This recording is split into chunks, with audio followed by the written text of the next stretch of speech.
এই যে আমার মেয়ের এখন মর্নিং হলো 10টার সময়, আর আমি রান্না করছি বেগুন মশলা আর ডিম করবো, আছে এখন পরে করবো। এই আলুটা ভেজে রাখছি আর রান্না হচ্ছে। কী করছিস? উঠে পড়েছো তুমি?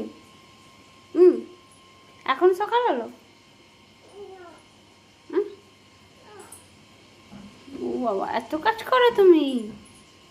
ও মাই গড, এত কাজ করো? ওই গুড মর্নিং বলো তো। ও মা, মা